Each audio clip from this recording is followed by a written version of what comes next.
Live from the SABC's Auckland Park headquarters, good evening to you and welcome to this Friday's episode of The Watchdog. On the show this evening, we look at the implications of this afternoon's Constitutional Court ruling, which says that local government elections must go ahead this year and not be postponed to sometime early next year. And as we come to the end of a week in which this program focused on President Cyril Ramaphosa's State of the Nation promises, we also bring you highlights as well as analysis of his 3-hour appearance today before the National Assembly, where he had to answer some uncomfortable questions about Marikana, his deputy Didi Mabuza, how he appoints his ministers, and whether or not he actually has a plan to reignite the economy and create jobs. That and more coming up in today's Watchdog, which starts right now.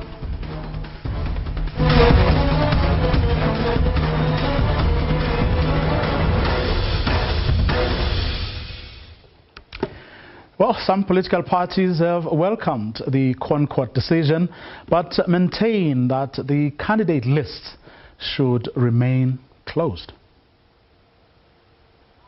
We must warn the IEC that it must not be tempted to open candidate registration. It must continue with the program as a timetable as it is. The only thing that would make this IEC look more credible is for it to open voter registration, because that is the only thing that is going to make sure that there is a proper participation by the citizens of this country. So we need voter registration. We can't, but candidate registration must not be open. You must stick to your rules. If the rule says cut-off date is 5 o'clock on one day, you can't make it 5:30. Just like in the same way as if you say an election timetable was proclaimed, everybody knew about it, they went and registered.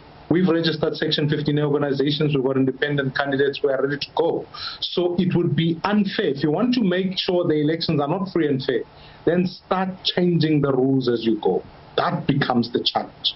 And therefore, I think that whatever the timetable is agreed upon, let everybody comply with it, and let's go to the polls. And that parties have not been able to submit candidates, whatever they are, even if those candidates are independent, it's irrelevant.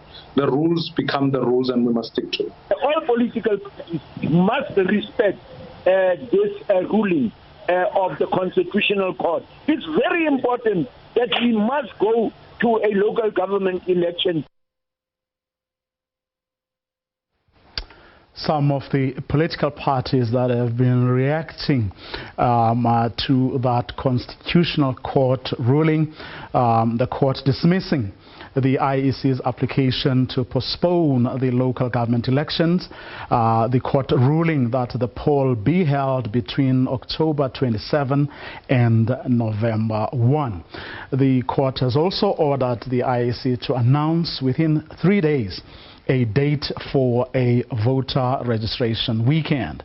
This, of course, with a view to allow new voters to register and those that want to change addresses to also be able to do so. Now, in its application to the court, the IEC had argued that conditions imposed by the COVID-19 pandemic would make it difficult for it to run constitutionally compliant elections. Of course, the IEC taking that decision on the back of an inquiry that was led by former Deputy Chief Justice, the former Deputy Chief Justice. My first guest is a man who, if it was still during his days as Deputy Chairperson of the IEC, he would now be sitting in a boardroom at Election House pondering this judgment and deciding together with his colleagues how to comply with it.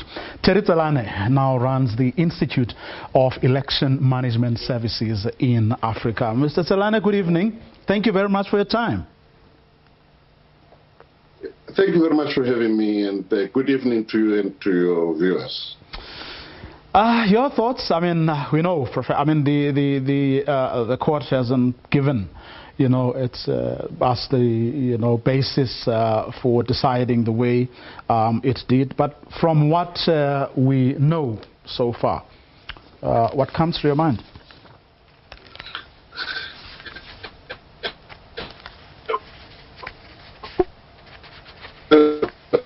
I always think the wrong process followed in the IEC submission to the Constitutional Court, that there was absolutely no way that the Constitutional Court was going to find in favor of the Electoral Commission. That there are reasons for requesting the postponement of the elections were weak, and therefore there was no possibility of the Constitutional Court to allow. Okay, we seem to have a problem with that line. We're going to try and redial Mr. Tsalane, hoping that that line will be a lot more stable. While we're busy doing that, we're going to play you a clip from an interview that a member of our politics team did with the Treasurer General of the ANC, Paul Mashatile, a little earlier, expressing, of course, the wishes of his party. That was literally a few hours before that Constitutional Court ruling. Take a listen to what Paul Mashatile, the ANC Treasurer General, had to say. We would favor a situation where the elections are postponed to next year. It will work good for us. We'll go and fix our mistakes, sort out the lists, those ward councillors where we didn't submit, so we'll have time. If elections are in October, we're in trouble because we can't fix. We're going to have areas where we have no candidates. And remember, if you have no candidate, you get no vote, not even one. So that will be a setback to us if the elections go ahead. We have no way of fixing the problem.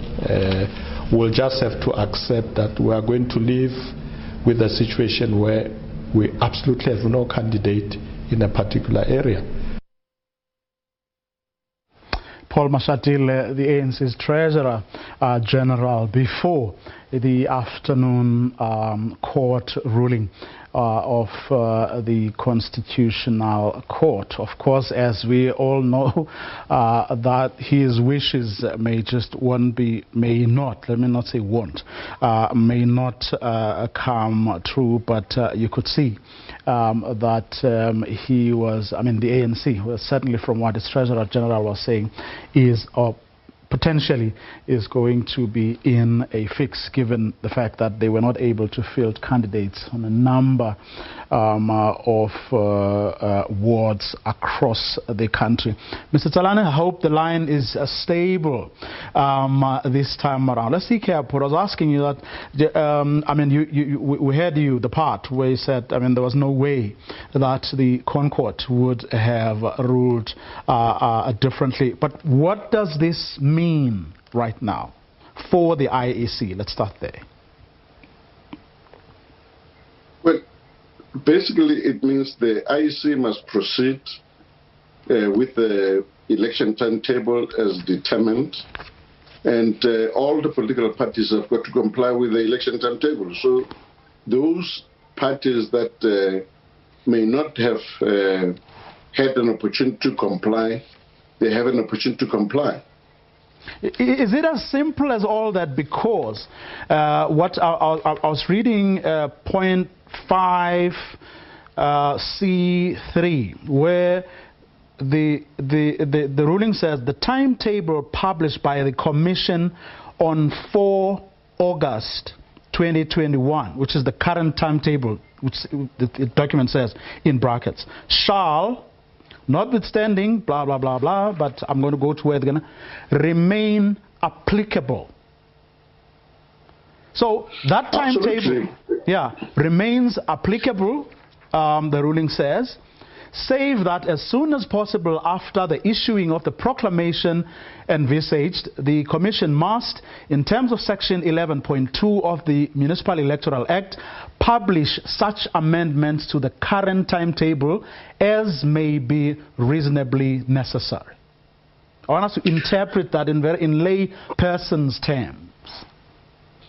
No, basically what it means is that Section 11 of the Municipal Electoral Act allows the Commission to amend the election timetable. And therefore, the Commission may amend the election timetable.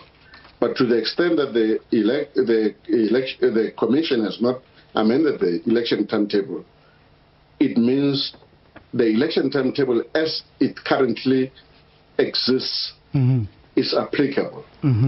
But the Commission, on the basis of this judgment, will most probably invoke Section 11, which is that of having to amend the election timetable, Section 11 of the Municipal Electoral Act, but also read concurrently with Section 20 of the Electoral Act, which allows the Commission to amend the election timetable.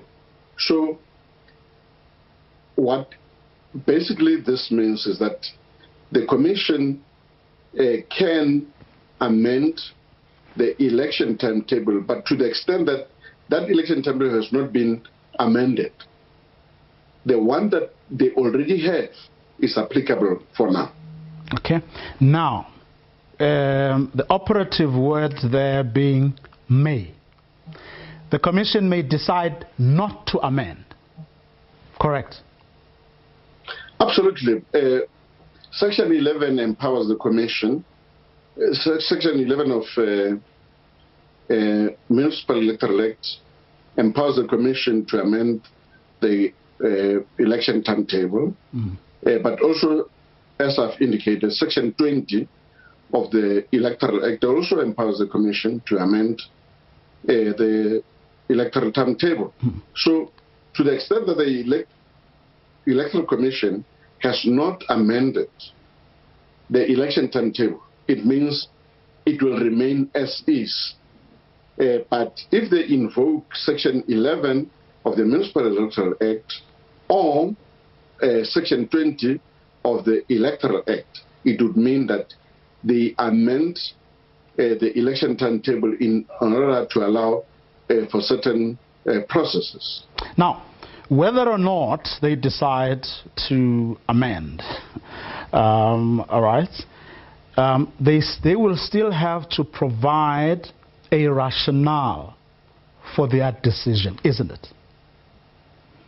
Absolutely. I mean, Section 20 and Section 20 of the Electoral Act says that the Commission may do so in the interest of free and fair election. So the Commission can't just wake up and make a decision about amendment of the election timetable without having taken into consideration the issue of free and fair elections. And now, then they will have to justify what it means for free and fair elections. Yes, to for example, reopen the candidates' registration process, as an example. Just as an example. Yeah, sure. Opening up for registration of candidates to participate in the elections would have to be in the interest of free and fair elections. Exactly. Now the question is the question is going to be whether through that particular process that indeed it is in the interest of free and fair elections, and whether all other political parties are acceding to the fact that this is in the interest of free and fair elections. And the reason why I'm saying this is because in the same section of Section 20 of the Electoral Act, it says that before the Electoral Commission can do so, in other words, amend the election timetable, they must do so after having consulted the National Party Liaison Committee. And now, and this is where... Yes. The question would be whether, when they do so, the National Party Liaison Committee would have been consulted, and there is an agreement about all the political parties that indeed this is in the interest of free and fair elections. And that's exactly where I was coming, because if the reactions so far, to the court ruling are anything to go by, it would seem that parties are generally opposed to a reopening of the candidates list. They're saying no, let's talk about voter registration, allowing people to change who have changed addresses or new voters to do so, but no to reopening the candidates list, which they believe can only serve the interests of the ANC, which they say, rules are rules, and they must pay for their own inefficiencies. Going to be an interesting one indeed to watch. What else must we perhaps, or should we perhaps take note of, Mr. Tsalane, from the little that we know that the Constitutional Court was able to give us today, just as a final word from you? Yeah, as you have correctly indicated, that the Constitutional Court in its judgment has indicated that the issue of the voters' roll must be opened up. The difficulty with that is that those who may have been registered as candidates for these elections, but were not registered, then it means that automatically they would qualify to be part of this. But whether it actually opens up the whole registration of candidates process, it's another question that still has to be dealt with. It's going to be an interesting one. Mr. Tsalane, thanks as always for coming through for us this afternoon. Let's get more reaction now, and joining me online is the leader of the official opposition, John Steenhuisen, who is the leader of the Democratic Alliance. Mr. Steenhuisen, good evening. Thanks very much for your time. Your reaction? Popping champagne? Well, we're delighted, obviously, that the Constitution's been upheld and that the democratic rights of South Africans to have free and fair elections and regular elections has been upheld. I think the case was, from our side, a no-brainer right from the beginning. We couldn't see a path that the Constitutional Court would allow the IEC to amend the Constitution through the back door.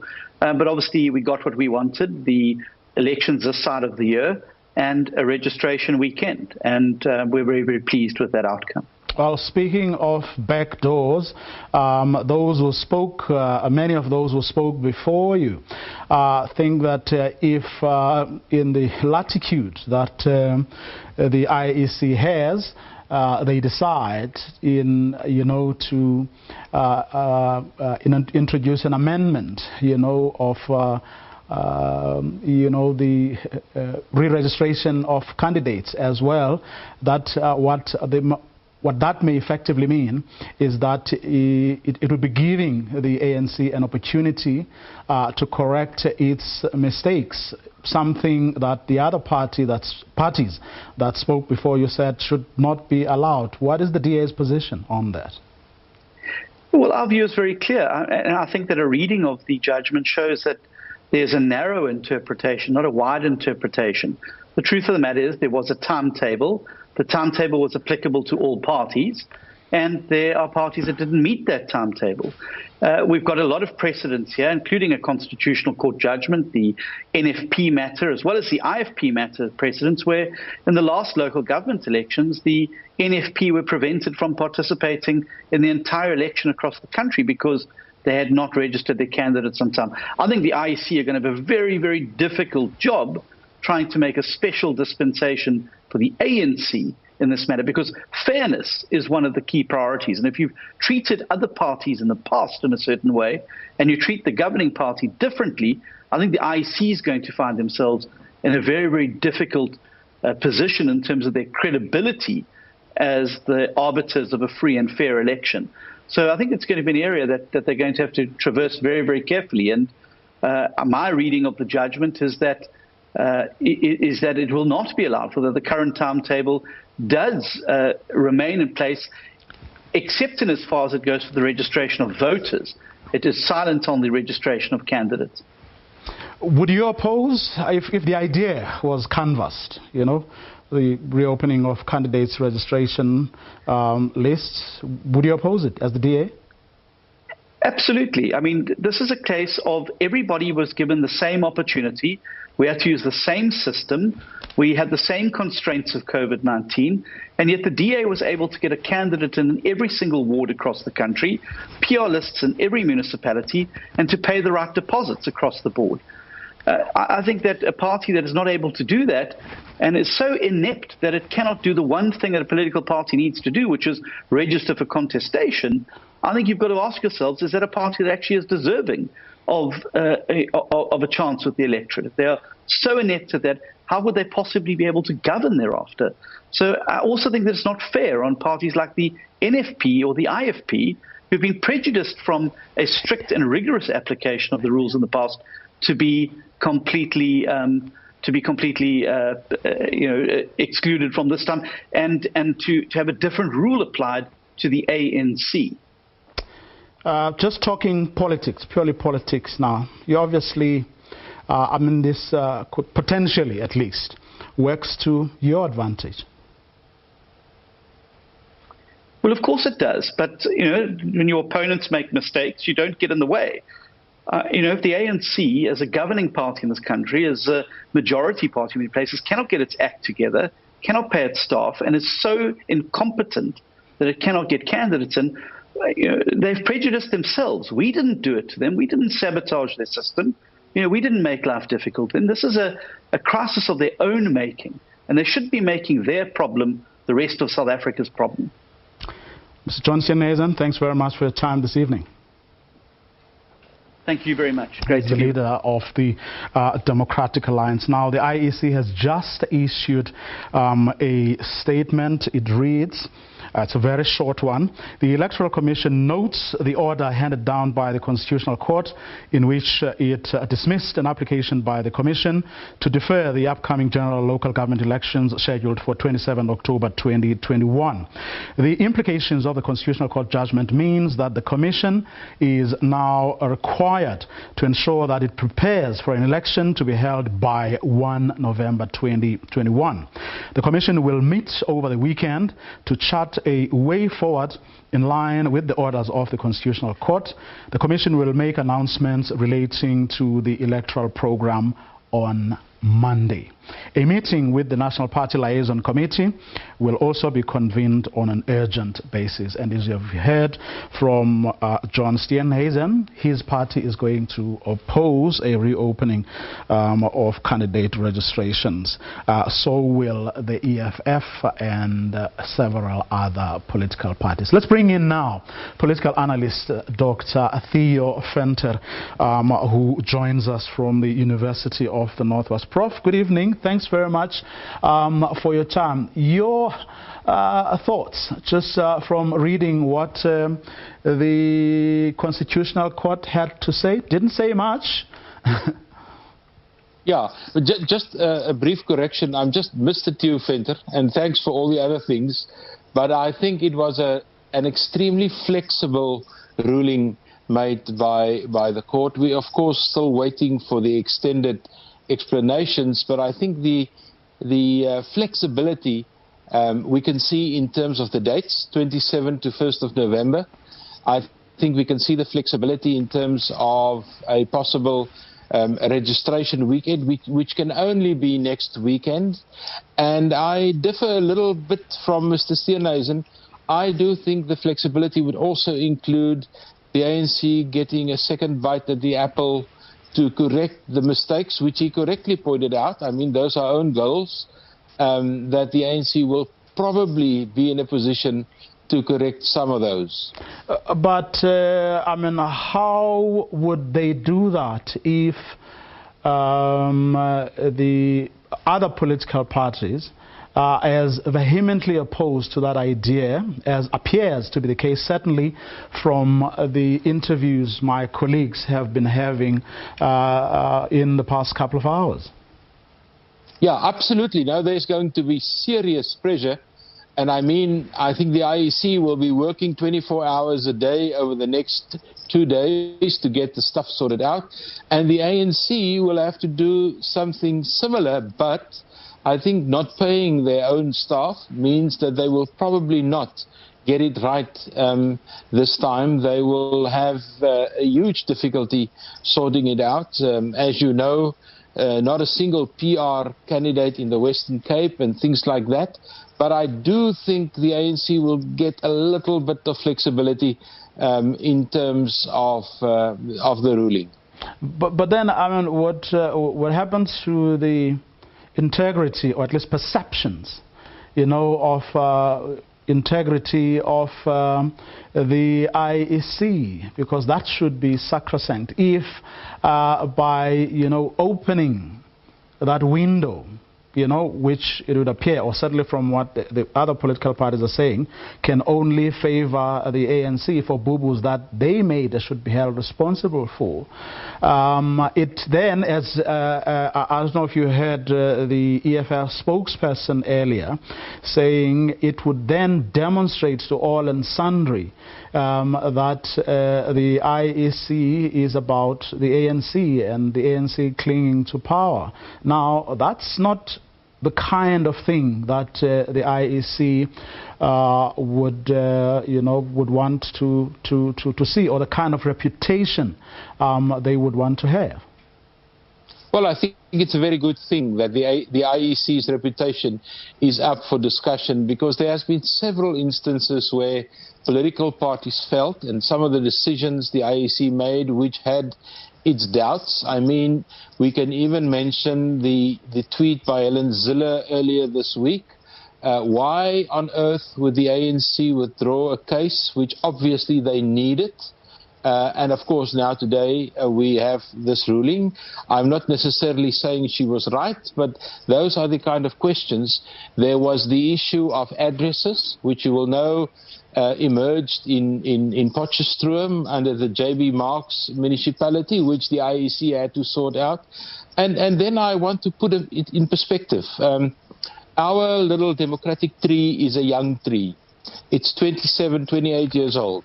And these are the things that we need to sort out, and I hope we sort them out. And crises are exactly those things that help you to sort out these crises. And I think the most important takeaway point for me from today's ruling is the Constitution reigns sovereign, that we're not going to change the Constitution even for a pandemic. If we want to know how to arrange elections, we can just call maybe the guys in New Zealand or several other countries which had elections during the pandemic, and we can just pick up tips from them or ideas what to do.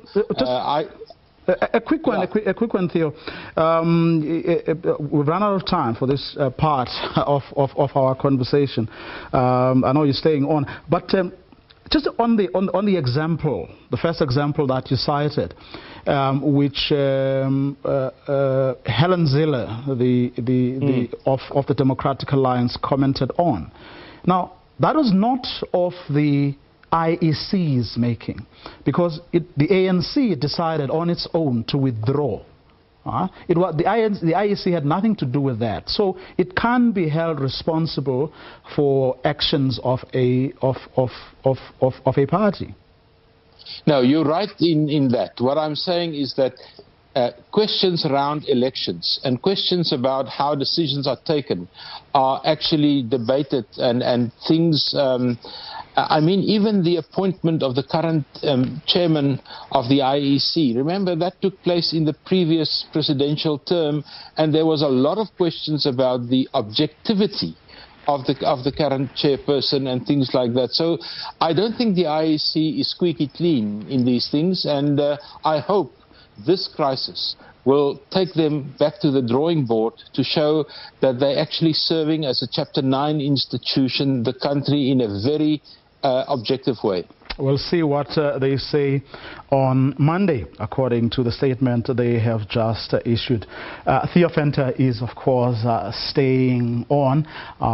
He's going to be part of the next conversation we are going to have. Up next, after this short ad break, coming some highlights and analysis of President Cyril Ramaphosa's 3-hour appearance today before the National Assembly. This is where he had to answer some uncomfortable questions about Marikana, his deputy Didi Mabuza, how he appoints ministers, but also how to deal with the pandemic as we stand, given the challenges of more and more people refusing to vaccinate. That and more coming up in a short while. Don't go away.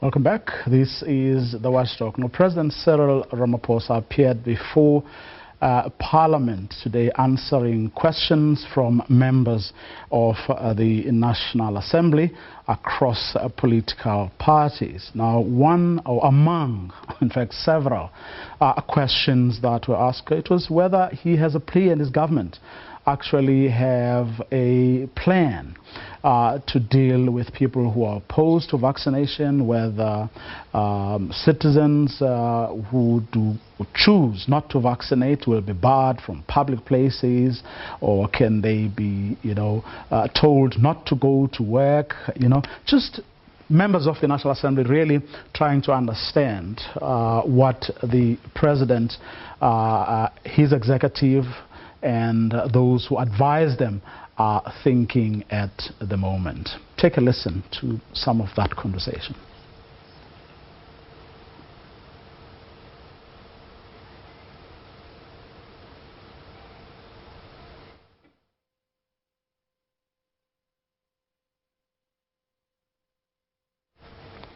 Okay, we seem to be having a... okay, that clip I'm told is ready. My question to you, Mr. President, is whether you are willing to help prevent a new form of apartheid where unvaccinated people are being discriminated against and excluded from some places, and whether you are willing to defend the constitutional rights of South Africans whose choice is not to be vaccinated. The ACDP says no. The directions provide guidelines for employers that intend to make vaccination mandatory. Such employers need to determine the category of employees to be vaccinated, taking into account the vulnerability of employees owing to age or any comorbidities that they may have, as well as the risks that are posed as a result of the role of the employee. Despite vaccination not being mandatory, one of the challenges affecting the vaccination rollout is the slow uptake and the high vaccination hesitancy and risk. What is the government doing to allay the fears of the citizens and to positively encourage citizens to be inoculated? Yes, there is hesitancy in our country, in a few pockets of our community. And some of it, unfortunately, is also being encouraged and propelled by statements and positions that are articulated regrettably by people like Honorable Mishu. The truth is, government hasn't immersed itself in ensuring that communication and education as primary tenets of primary health care and prevention are administered adequately. And it's sad that even over a year into this pandemic, we still speak of education and communication in the most vague of ways. I want to ask the President, what have been the tangible steps that have been taken to ensure that messages on communication and education on vaccination are tailor-made to fit distinct communities as per their geographics, as per their age, as per their cultural background, as per religious background, and in fact, even to a point of gender. I agree that the pace of vaccinations has not been really living up to the objectives that I wanted.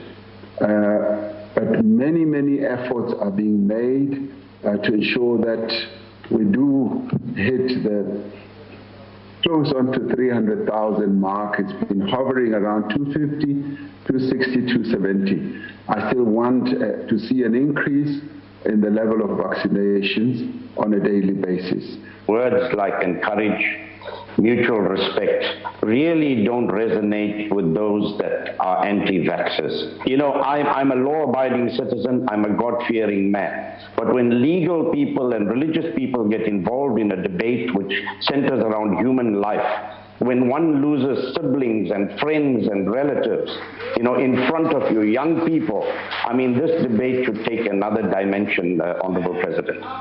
It is important for us as citizens to know that as we exercise our individual rights, we should not be selfish.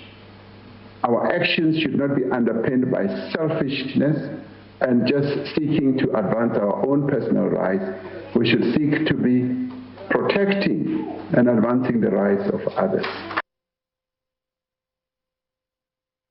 Oh, some exchanges there between the President and members of Parliament from across political parties.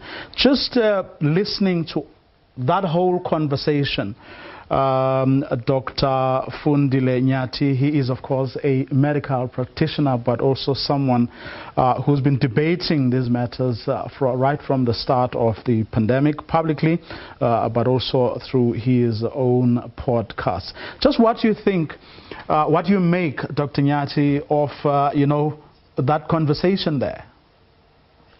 Thank you for the opportunity to give my views. I think, you know, what I was expecting from our president, you know, is clear leadership on this matter.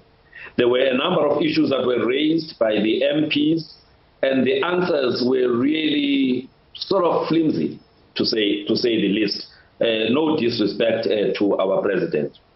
The issue, you know, from ACDP about that people are being excluded is going to be new apartheid, you know, and people's rights not to vaccinate, you know, are being, you know, trampled. Now, I think the president needed to come out very strongly. The biggest risk to this country at this moment, economy and otherwise, is the issue of this pandemic. And whilst people have got constitutional rights to be, you know, rights to bodily integrity, religion, culture, and things like that, those rights are actually not absolute. Under certain circumstances, you know, those rights can actually be limited. Those people who've done law, you know, they'll talk about the law of general application, section 36, that actually says if there is a justifiable and a reasonable, you know, a limitation in an open and democratic society, those rights can actually be, you know, overridden. Now, that is very clear. Also, the Department of Labor issued in June, you know, something, what do you call it, a consolidated directive that says to employers, if you think you've got a risk, serious risk in your space as a result of COVID-19, you actually can put a mandatory vaccination policy. Now, you then expect the head of the country who understands that there is something like that has come from a Department of Labor, to actually, you know, come out very clear that where there is a clear risk, then the employers should be able to do that. In fact, even for the country, this is the biggest risk. And so people's constitutional rights can actually be overridden on this matter. The issue of the slow uptake because of the, you know, misinformation and disinformation, again, you know, I have to be critical when it comes to the government.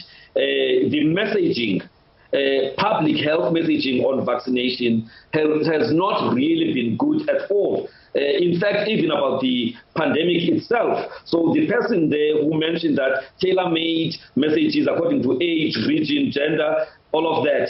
We are not talking to people on, with the languages that they understand. Xhosa, Zulu, Venda, Sotho, and all of that, and simplifying the messaging. We're just assuming that people will just do this thing. So really, I think there needs to be more done, by the government on this area. So again, he didn't come out very well there. And also we must understand that these constitutional rights are not only for those who don't want to take vaccines, but also those who've taken vaccines. They've got a right to be in safe spaces, especially in workplaces. So again, the rights are not only for those who don't want, but there's also rights to health and safety for those who are vaccinated. So all in all, I think the answers that were given by the president on the area of COVID-19 were underwhelming, in my view. Now, what's interesting, and this is something that other people raised during the course of the afternoon, he is, as you correctly pointed out earlier, supposedly in charge, of the state machinery. There are instances where actually he can issue orders, literally. And this is something that's going to come up when Theo and I talk about other things that came up, Marikana and so on. And so for someone who is supposedly in charge, who openly expresses his dissatisfaction about the pace at which things are going, the fact that there doesn't seem to be a plan, what stops him then from actually, getting people to move and do the right things that would give him the kind of results that he says he is looking for? You are very right. As the number one of the country, who actually is able to direct the ministers in the various portfolios, there really is no reason why he should be disappointed. If anything, we're looking up to his office to make sure that there is, an increase in the pace of vaccination and any other, interventions that need to be taken. And again, he needs to therefore impress on his ministers to deliver, he set a target of 300 per day vaccinations, and we have not reached that target at all. So for me, he needs to crack the whip, and ensure that there is delivery by those whose portfolios are actually responsible for us, getting this vaccination thing, done as soon as possible.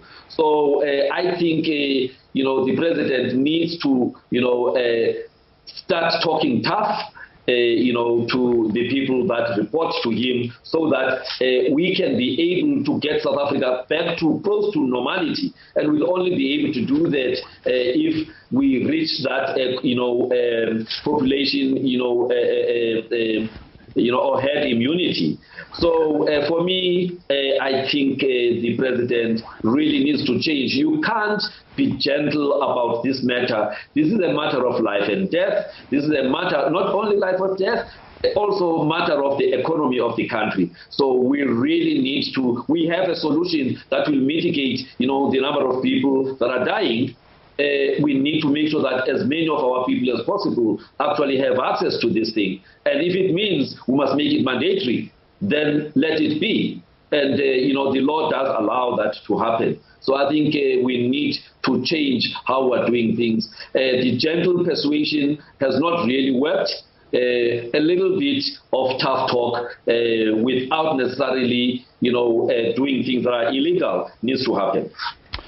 Dr. Nyathi, thanks very much for your time and insights this evening. He's, of course, a medical practitioner, but also someone through his podcast, public debates, been grappling with these issues from the time we were hit by this pandemic. Now, President Ramaphosa also had to answer some uncomfortable questions about Marikana. When is he ever going to go there as he promised. What happened to the Farlam Commission's recommendations? Why have they not been implemented? What about the payments that some of the victims and their families have been complaining about? Take a listen to a bit of what the president had to say in answering those questions. A number of proposals are being made on how to commemorate this very sad event, and they range from installing a huge statue, which will be a memorial to those who passed away, to declaring a public holiday, to saying that Workers' Day, which is the 1st of May, should now be done away with, and the real Workers' Day should be the day on which the 44 workers died. So it's a myriad of proposals that needs to be worked through, and they are very complex, they are very emotional, and they need to be approached with a great deal of sensitivity. So these are the issues that are at play.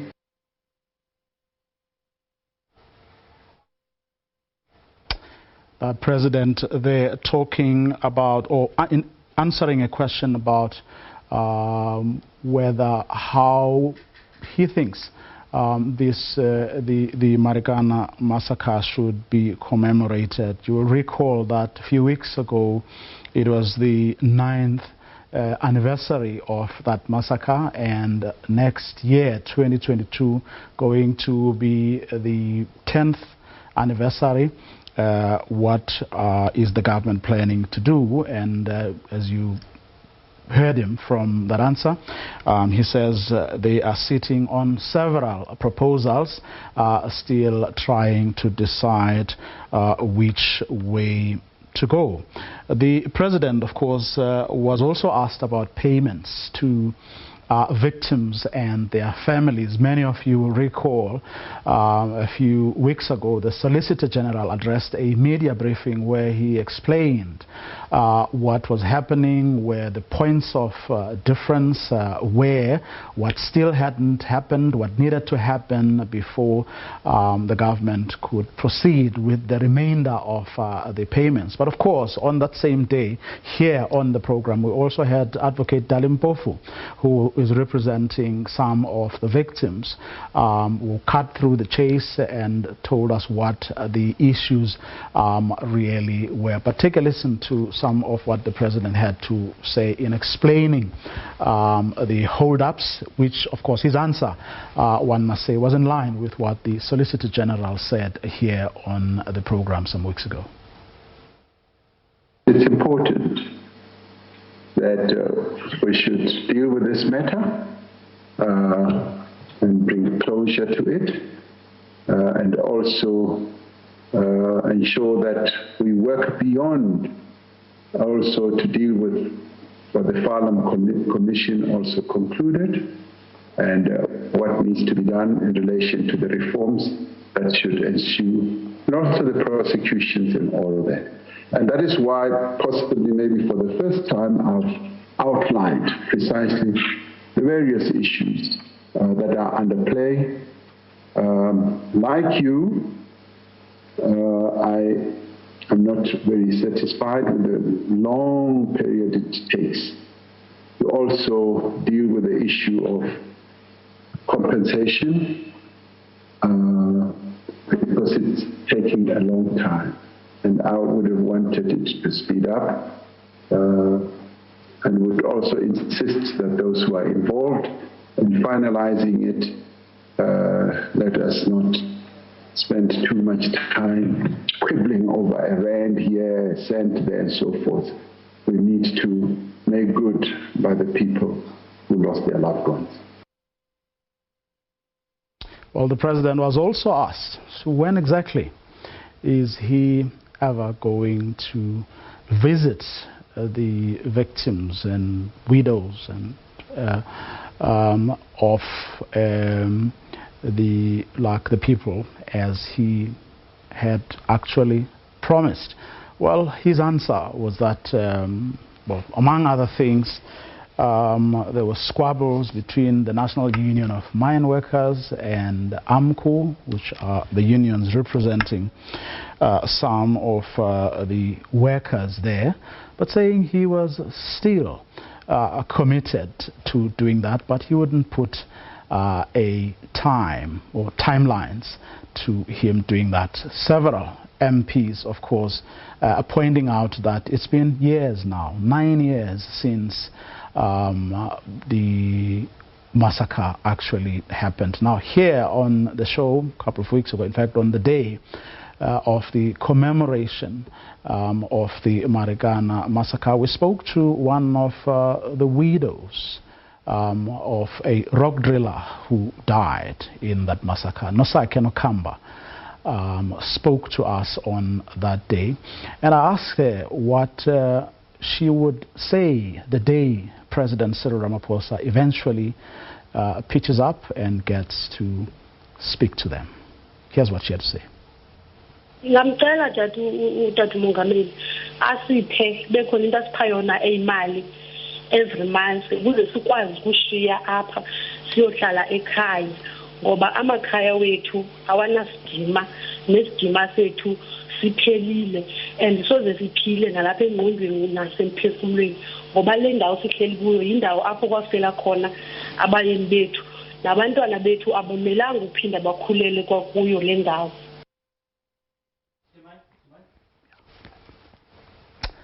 Well, of course, Sister Kese saying, you know, the day the president shows up, they would want to ask for some assistance because some of them are far from home and they are battling to make ends meet, so they would like some financial assistance that would continue so that they can take care of their families and their children.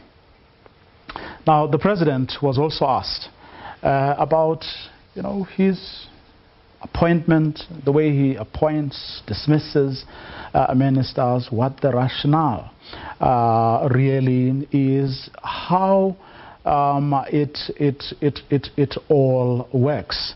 And, well, he defended his position, saying it is prerogative. He is actually empowered to do so. Not only that, but he's also empowered not to give explanations about who he puts in what position, criteria that he uses, or even reasons for firing them, which of course didn't sit well with the MPs. Theo, apologies for that technical glitch again. Lots of issues were raised by the MPs here, but in the little time that we now have, I want to ask you just what you thought about, one, the fact that the president didn't feel there's a need for him to explain himself when it comes to how he appoints and dismisses his ministers. Your thoughts on that? Because I remember having a conversation only yesterday with people who were saying, but in this era, given everything that has happened in this country, there should be transparency in that regard as well. Your thoughts?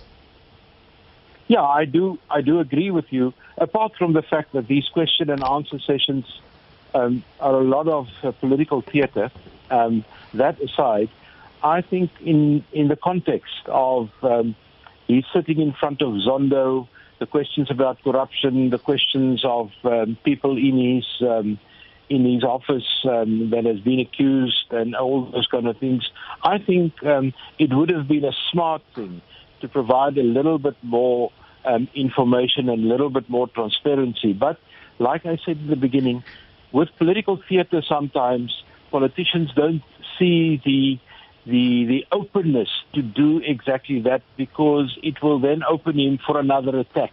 So I think it's a pity that it had to develop that way.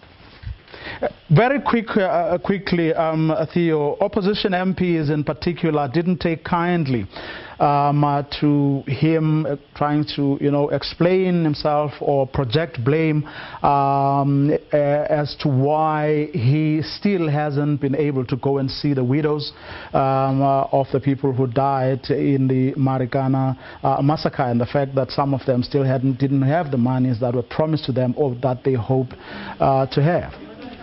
Yeah, well, that to me is, I can't understand that. Marikana has been a political albatross around his neck. And political parties have, especially the EFF, has exploited that, and it will be used again in the forthcoming election on the 27th or later. He could have managed it a little bit better. I'm worried that some of these things is allowed to move at a pace that tells me there's very little urgency. And some of these things are exactly what South Africans need to see. The president is taking care of these things and is making a big issue and to sort it out. I think he missed an opportunity again. Dear Venter, thanks very much for your time this evening. And that is where we're going to leave it for today. Do join us again on Monday at 8 p.m. sharp. From us at the Watchdog, have a good night and a great weekend.